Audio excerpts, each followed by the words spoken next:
ਕਿ ਕੈਲੀਫੋਰਨੀਆ ਦੇ ਜਿਹੜੇ ਗਵਰਨਰ ਨੇ ਗੈਵਿਨ ਨਿਊਸਮ, ਉਹਨਾਂ ਨੇ ਟਰੰਪ ਐਡਮਿਨਿਸਟ੍ਰੇਸ਼ਨ ਦੇ ਖਿਲਾਫ ਜਿਹੜਾ ਸੂ ਆ ਉਹ ਕਰ ਦਿੱਤਾ ਹੈ। ਇਹ ਸੂ ਜਿਹੜਾ ਉਹ ਚੁਣੌਤੀ ਦੇਊਗਾ ਜਿਹੜੇ ਟੈਰਿਫ ਲਾਏ ਗਏ ਨੇ ਲਗਾਤਾਰ। ਸੋ ਕਹਿੰਦੇ ਕਿ ਇਹ ਗਲੋਬਲ ਟ੍ਰੇਡ ਵਾਰ ਦੇ ਜਿਹੜੇ ਐਥਿਕਸ ਨੇ ਉਹਨਾਂ ਦੇ ਉਲਟ ਆ, ਤੇ ਨਾਲ ਹੀ ਉਹ ਕਹਿੰਦੇ ਕਿ ਲਾ ਸੂਟ ਜਿਹੜਾ ਉਹ ਇਹ ਆਰਗੂ ਕਰਦਾ ਵੀ ਜਿਹੜੇ ਪ੍ਰੈਜ਼ੀਡੈਂਟ ਡੋਨਲਡ ਟਰੰਪ ਨੇ ਉਹਨਾਂ ਨੇ ਇੰਟਰਨੈਸ਼ਨਲ ਐਮਰਜੈਂਸੀ ਇਕਨੋਮਿਕ ਪਾਵਰ ਜਿਹੜਾ ਐਕਟ ਆ ਉਹ ਟੈਰਿਫ ਦੇ ਉੱਤੇ ਲਾਇਆ ਮੈਕਸੀਕੋ ਤੇ ਕੈਨੇਡਾ ਦੇ ਉੱਤੇ ਤੇ ਚੀਨ ਦੇ ਉੱਤੇ, ਤੇ ਨਾਲ ਹੀ ਉਹ ਕਹਿੰਦੇ ਕਿ ਇਹ ਜਿਹੜੀ ਚੀਜ਼ ਆ ਉਹ ਅਨਲawful ਉਹਨਾਂ ਨੇ ਕਰਾਰ ਦਿੱਤੀ ਆ। ਸੋ ਇਹ ਕਹਿੰਦੇ ਕਿ ਇਹਦੇ ਨਾਲ ਕੀ ਹੋਊਗਾ ਕਿ ਜਿਹੜੀਆਂ ਟ੍ਰਾਂਜੈਕਸ਼ਨਸ ਆ ਉਹ ਬਲੌਕ ਹੋ ਜਾਣਗੀਆਂ, ਫਰੀਜ਼ ਹੋ ਜਾਣਗੀਆਂ, ਤੇ ਫੋਰਨ ਜਿਹੜਾ ਥ੍ਰੈਟ ਆ ਉਹਨੂੰ ਉਹ ਵਧਾਉਣਗੀਆਂ, ਤੇ ਪ੍ਰੈਜ਼ੀਡੈਂਟ ਜਿਹੜੇ ਨੇ ਉਹਨਾਂ ਨੂੰ ਇਹਨਾਂ ਨੂੰ ਟੈਰਿਫ ਨੂੰ ਹਟਾ ਦੇਣਾ ਚਾਹੀਦਾ। ਲਾ ਸੂਟ ਜਿਹੜਾ ਕਿ ਫਾਈਲਡ ਕੀਤਾ ਗਿਆ ਯੂਐਸ ਡਿਸਟ੍ਰਿਕਟ ਕੋਰਟ ਦੇ ਵਿੱਚ, ਨਦਰਨ ਡਿਸਟ੍ਰਿਕਟ ਆਫ ਜਿਹੜਾ ਕੈਲੀਫੋਰਨੀਆ ਦਾ, ਉੱਥੇ ਉਹਨੇ ਇਹ ਗੱਲ ਆਰਗੂ ਕਰਦਾ ਕਿ ਜਿਹੜੇ ਇਹ ਟੈਰਿਫ ਨੇ ਇਹ ਕਾਂਗਰਸ ਤੋਂ ਅਪਰੂਵਲ ਹੋਣੇ ਚਾਹੀਦੇ ਨੇ। ਮਤਲਬ ਸੰਵਿਧਾਨਿਕ ਜੇ ਇਹਨਾਂ ਦੀ ਵੈਧਤਾ ਦੇਖੀਏ ਤਾਂ ਇਹ ਵੀ ਦੇਖਣਾ ਪੈਂਦਾ ਕਿ ਵਾਕਈ ਇਹ ਜਿਹੜੇ ਟੈਰਿਫ ਨੇ ਇਸ ਤਰੀਕੇ ਦੇ ਲਾਏ ਜਾ ਰਹੇ ਨੇ।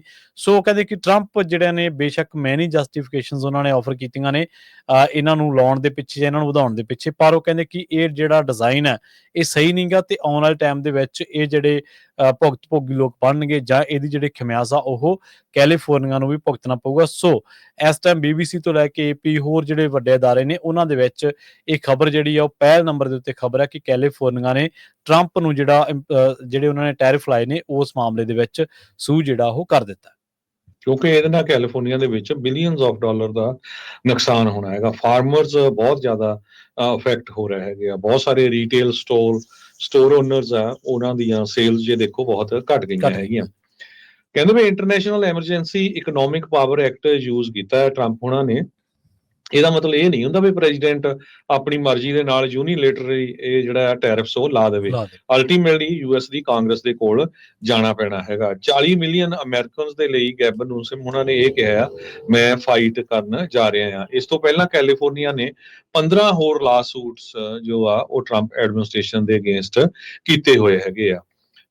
ਕੈਲੀਫੋਰਨੀਆ ਦੇ ਸੈਂਟਰਲ ਵੈਲੀ ਦੇ ਵਿੱਚ ਜਿਹੜੇ ਫਾਰਮਰਸ ਆ ਉਹ ਬਹੁਤ ਫਿਕਰਮੰਦ ਹੈਗੇ। ਕਹਿੰਦੇ ਭਈ ਕਈਆਂ ਨੇ ਔਰੰਜਸ ਤੋੜਨੇ ਆ, ਹੋਰ ਖੇਤਾਂ ਦੇ ਵਿੱਚ ਜਿਹੜੇ ਵਰਕਰਸ ਆ ਉਹ ਲੱਭ ਨਹੀਂ ਰਹੇ ਹੈਗੇ। ਸੋ ਕੈਲੀਫੋਰਨੀਆ ਜੋ ਜਿਸ ਤਰ੍ਹਾਂ ਉਹਨਾਂ ਨੇ ਲਾ ਸੂਟ ਫਾਈਲ ਕੀਤਾ ਆ, ਆਲਰੇਡੀ ਕੈਲੀਫੋਰਨੀਆ ਨੇ 15 ਲਾ ਸੂਟ ਫਾਈਲ ਕੀਤੇ ਹੋਏ ਹੈਗੇ ਆ। ਫੈਡਰਲ ਹੁਣ ਜਿਹੜਾ ਨਵਾਂ ਆ federal tariff on foreign goods ਉਹਨੂੰ ਲੈ ਕੇ ਆ। ਸੋ ਕਹਿੰਦੇ ਵੀ ਜੇ ਇਹ ਨਾ ਹੋਇਆ ਤੇ ਕਿਉਂਕਿ ਕੈਲੀਫੋਰਨੀਆ ਇੱਕ ਇਦਾਂ ਦੀ ਸਟੇਟ ਆ ਜਿਹੜੀ 14% ਪੂਰੇ ਮੁਲਕ ਦਾ ਗ੍ਰੋਸ ਡੋਮੈਸਟਿਕ ਪ੍ਰੋਡਕਟ ਆ, ਸਭ ਤੋਂ ਵੱਡਾ largest share of any state, ਤੇ ਕੈਲੀਫੋਰਨੀਆ ਨੂੰ ਇਹ ਸਭ ਤੋਂ ਜ਼ਿਆਦਾ ਇਫੈਕਟ ਹੋਣਾ ਹੈਗਾ ਆ।